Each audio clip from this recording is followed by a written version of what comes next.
The pads of her fingers had softened from the water. Her short, wet hair lay flat against her face. "Just listen to what this NATO general has done." Gone from her face was what I thought of as her scissors look, pinched and pale, stripped of humor. She started to hand me the newspaper, then grabbed it back and read out loud, "Commander of the 12th Panzer Division of the Bundeswehr." The gist was this. At a much-publicized rifle club banquet in Marbach the night before, a NATO general had made a scene. A black tie event. You can imagine. The women must have all been in long gloves, gowns, covered in sequins. But here, listen.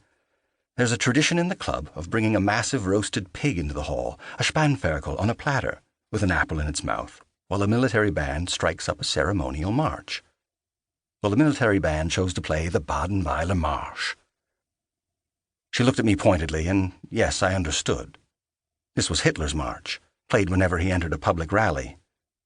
This fact was well known to us, and it underlined, without further words, how fused the present Bonn elite was to the old system, ancient Nazis recycled and turned into judges and politicians. For non-Germans, it might have been possible to listen to the Baden-Weiler Marsch with its whistles of flutes and piccolos, followed by the three distinctive horns, and not hear the darker resonance of Nazism. But not for people of my age, children of the Nazi generation. Petra shook the paper straight and continued to read. No sooner had the band struck up the tune than General Emil Gerhardt, commander, etc., etc., pushed back his chair, crossed the room, and tapped the conductor on the shoulder. "I would prefer it," said the general, "if that particular march was not played, neither here nor on any occasion." I could picture it.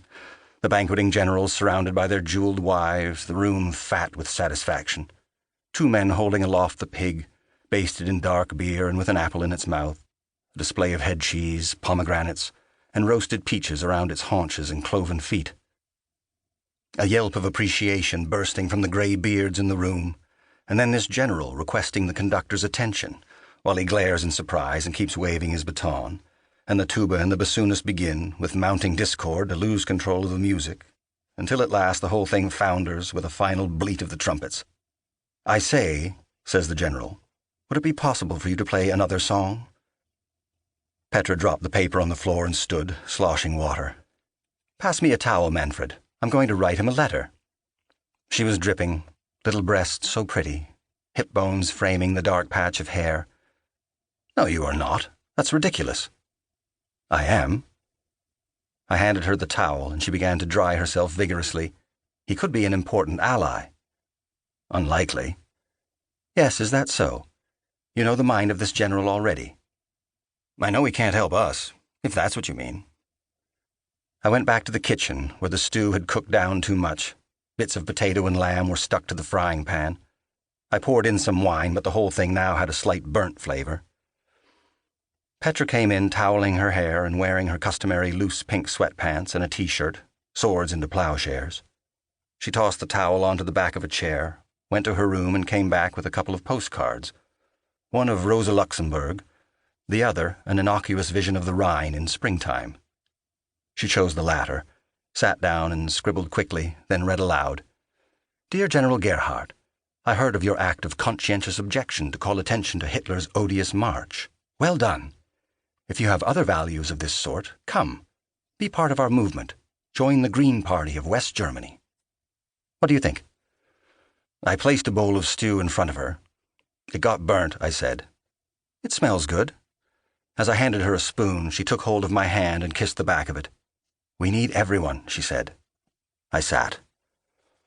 "We must believe in human goodness. Isn't that our job, as people on this earth?" "I don't think so." "You're angry with me," she said.